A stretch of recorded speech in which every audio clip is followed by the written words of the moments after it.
అందరికీ నమస్కారం. ఆ వీడియోలో ఉన్న ఆ మహిళను నేను రైల్వే కోడూరులో గవర్నమెంట్ జాబ్ చేస్తూ ఉంటాను. గత సంవత్సరంన్నర ముందు జూన్ 14, 2024లో రైల్వే కోడూరు ఎమ్మెల్యే అయిన అర్వా శ్రీధర్ గారికి నేను కంగ్రాచ్యులేషన్స్ చెప్దామని చెప్పేసి ఫేస్బుక్ ద్వారా మెసేజ్ చేయడం జరిగింది. అతను మొదటి రోజు అయినా సరే నాతో 2-3 గంటలు మాట్లాడారు.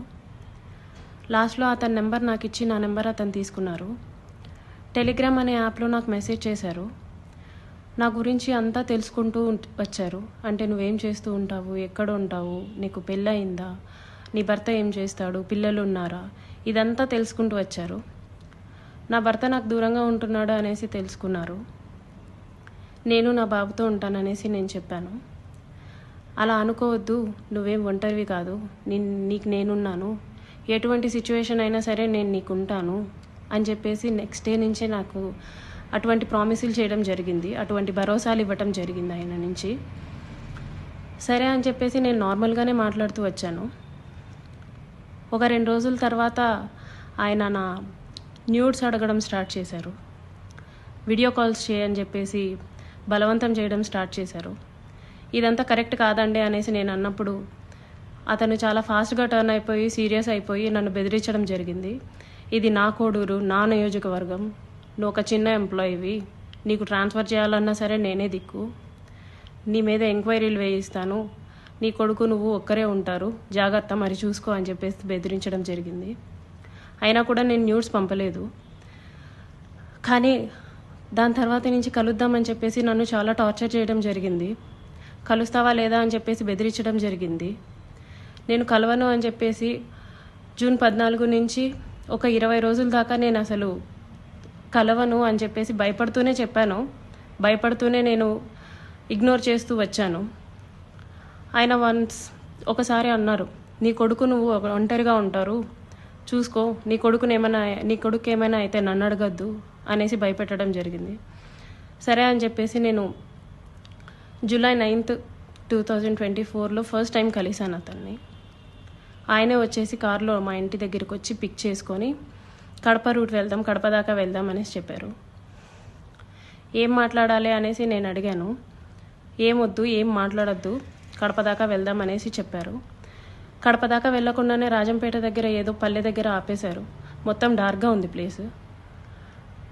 ఎందుకండి ఆపారు అనేసరికి నాకు నువ్వు సెక్షువల్గా కావాలి అనేసి అడిగారు. లేదండి, నేను సెక్షువల్గా కుదరదు, నేను అలాంటి దాన్ని కాదు అనేసి చెప్పాను. నేను అలా చెప్పేలోపే నా ప్రైవేట్ పార్ట్స్ని టచ్ చేయటం, నన్ను బలవంతంగా దగ్గరికి తీసుకోవడం లాంటివి జరిగాయి. నేను కార్ డోర్ ఓపెన్ చేయడానికి ట్రై చేశాను. అతను నా జుట్టు పట్టుకొని వెనక్కి లాగేసి నన్ను గట్టిగా కొట్టారు. 2-3 సార్లు కొట్టారు. చాలా గట్టిగా కొట్టి కార్ సీట్ని అడ్జస్ట్ చేసేసి నా మీదకి వచ్చేసి నన్ను చాలా బలవంతంగా రేప్ చేయడం జరిగింది. నేను అరవడానికి ట్రై చేస్తుంటే నన్ను చాలా గట్టిగానే కొడుతూ వచ్చారు. అలా నా మీద ఫస్ట్ అటెంప్ట్ జరిగింది. నన్ను ఇంటి దగ్గర డ్రాప్ చేసి నేను దిగుతున్న టైంలో, నువ్వు ఈ విషయం ఎవరికైనా చెప్పినా సరే నువ్వు కొలాప్స్ అయిపోతావు, నీ ఫ్యామిలీ కొలాప్స్ అయిపోతుంది, స్పాయిల్ చేసిస్తాను అని చెప్పేసి నాకు చెప్పడం జరిగింది. నేను ఆ భయంతో ఇంటికి వెళ్ళిపోయాను. నేను మా బాబే ఉంటాము. నెక్స్ట్ డే కూడా ఆయన కలుద్దాం, మాట్లాడాలి అని చెప్పేసి బెదిరిస్తూ వచ్చారు. అలా నాకు ఆగస్ట్ ఎండింగ్లో నా ఫస్ట్ ప్రెగ్నెన్సీ అతని వల్ల వచ్చింది. ఈ విషయం నేను అతనికి చెప్పాను. చెప్తే అబార్షన్ చేయించుకో వెంటనే అనేసి అన్నారు. నేను అబార్షన్ చేయించుకోవట్లేదు, నీ వల్ల నాకు ఇంత జరిగింది, నేను అబార్షన్ చేయించుకోవట్లేదు అంటే అప్పటికి నన్ను బెదిరించారు. నువ్వు అబార్షన్ చేయించుకుంటే నువ్వు బ్రతుకుతావు, నీ ఫ్యామిలీ బాగుంటుంది, నీ ఉద్యోగం బాగుంటుంది, లేకపోతే నా గురించి నీకు తెలుసు అని చెప్పేసి చెప్పడం జరిగింది. నేను అబార్షన్ చేయించుకోను, ఎట్టి పరిస్థితుల్లో అబార్షన్ చేయించుకోను అనేసి నేను వాదించాను. ఒక 2-3 సార్లు 2-3 రోజులు నన్ను బాగా బెదిరించి తర్వాత అష్యూరెన్స్ ఇచ్చారు. సరే, నీ భర్తకి నువ్వు విడాకులు ఇచ్చేసి నేను నిన్ను పెళ్లి చేసుకుంటాను, మీరు ఎలాగా దూరంగానే కదా ఉంటారు, నేను నిన్ను పెళ్లి చేసుకుంటాను, నీ భర్తకి నువ్వు విడాకులు ఇచ్చేసి అనేసి అన్నారు. అప్పటికి నేను ఒప్పుకోలేదు. అబార్షన్ చేయించుకో, ఇది అయితే ఫస్ట్ అబార్షన్ చేయించుకో అని చెప్పి నమ్మించడానికి నేను నిన్ను పెళ్లి చేసుకుంటాను అనేసి నాకు చెప్పారు. నేను చాలా రోజులు చేయించుకోలేదు. అలా ఒక 2 months నాకు ప్రెగ్నెన్సీ ఉంది. దాని తర్వాత ఇంకా ఆయన కంటిన్యూస్గా బెదిరిస్తూ ఇంటికి వచ్చి కొడుతూ చేయించుకుంటావా లేదా అని చెప్పేసి టార్చర్ చేస్తూ ఫైన్ డే నేను అబార్షన్ చేయించుకున్నాను. ఆయన మాటలు నమ్మి నన్ను పెళ్లి చేసుకుంటానని ఆయన ఇచ్చిన అష్యూరెన్స్ని నేను నమ్మి నేను అబార్షన్ చేయించుకున్నాను. ఇలా ఈ 1.5 yearలో నాకు 5 అబార్షన్స్ అయ్యాయి ఆయన వల్ల. ఎప్పుడూ మా ఇంటికి రావటం, నాకు ఇష్టం లేదు అని చెప్పినా సరే నన్ను బలవంతంగా బయటికి తీసుకెళ్ళో లేకపోతే ఇంట్లోనో నన్ను కొట్టి మా వాళ్ళని బూతులు తిట్టి చాలా రకంగా నన్ను సెక్షువల్లీ అటెంప్ట్ చేయడం జరిగింది.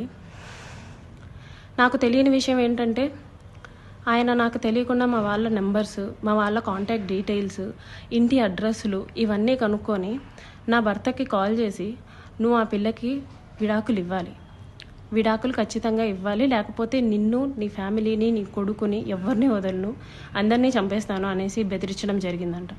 ఇది నాకు తెలీదు, ఈ విషయం నాకు తెలీదు. నా భర్త నన్ను తర్వాత కాల్ చేసి అసలు ఏం జరుగుతుంది అక్కడ అనేసి అన్నారు. ఇలా జరుగుతుంది అనేసి నేను మా ఇంట్లో వాళ్ళకి చెప్పాను. ఇలా రోజు ఇంటికి వస్తున్నాడు, నన్ను కొడుతున్నాడు, నన్ను టార్చర్ చేస్తున్నాడు, ఫిజికల్లీ నన్ను చాలా వాడుకుంటున్నాడు అనేసి నేను చెప్పి ఏడ్చాను. వాళ్ళందరూ నాకు దూరం అయిపోయారు. నీ ఇష్టం వచ్చింది నువ్వు చేసుకో అనేసి నన్ను తిట్టేసి నాకు చాలా దూరం అయిపోయారు. మేము ఇంకా నీతో మాట్లాడడం అని చెప్పి నన్ను వదిలేయడం జరిగింది. ఇదంతా ఆయన ప్లాన్డ్గానే చేసినట్టున్నారు. మా వాళ్ళందరినీ నాకు దూరం చేయాలి అన్న ఒక ఉద్దేశంతో చేసినట్టున్నారు. వాళ్ళందరూ నన్ను దూరంగా వదిలేశారు. మా ఆయన మా బాబుని తీసుకెళ్ళిపోయాడు. నేను ఒక్కదాన్నే ఉంటూ వచ్చాను. గత 6 నెలలుగా నేను ఒక్కదాన్నే ఉంటూ వచ్చాను. నేను నా ఒంటరితనాన్ని, నాకు పేరెంట్స్ లేరు, అమ్మ నాన్న లేరు అడగడానికి చేయడానికి, అమ్మ నాన్న లేరు. అతను నాకు అష్యూరెన్స్ ఇస్తూనే వచ్చాడు, మ్యారేజ్ చేసుకుంటాను ఎక్సెట్రా అని చెప్పి.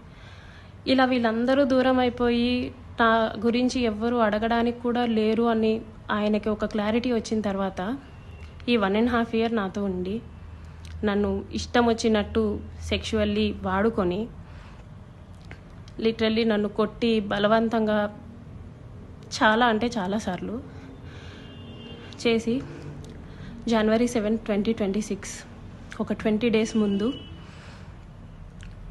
నేను నిన్ను పెళ్లి చేసుకోను, నువ్వేం చేసుకుంటావో చేసుకో, నీ ఇష్టం వచ్చింది చేసుకో, నీ దిక్కున్న చోటు చెప్పుకో, నీ గురించి ఎవడొస్తాడో నేను చూస్తాను, నేను మాట్లాడతాను అనేసి నాకు చెప్పడం జరిగిందండి. It's been 20 days. అతను నన్ను వదిలేసి ఈ 1.5 సంవత్సరం నేను నరకం చూశాను. అతని వల్ల చూడాల్సిన నరకం అంతా చూశాను. నాకు ఇప్పుడు న్యాయం కావాలని చెప్పేసి నేను కోరుకుంటున్నాను. దాని గురించి పోరాటం చేస్తున్నాను. అందరికీ నమస్కారం. నేను అరవ శ్రీధర్, రైల్వే కోడ జనసేన పార్టీ ఎమ్మెల్యేగా ఉన్నాను. ఈరోజు మార్నింగ్ నుంచి ఏదైతే నా మీద తప్పుడు ప్రచారం, అదేవిధంగా తప్పుడు ఫేక్ డీప్ వీడియోలు ప్రచారం చేస్తున్నారో దానికి నేను సూటిగా వాళ్ళనే క్వశ్చన్ అడుగుతున్నాను. నేను 2021 నుంచి సర్పంచ్గా 3 years కంటిన్యూగా సర్పంచ్గా పనిచేశాను.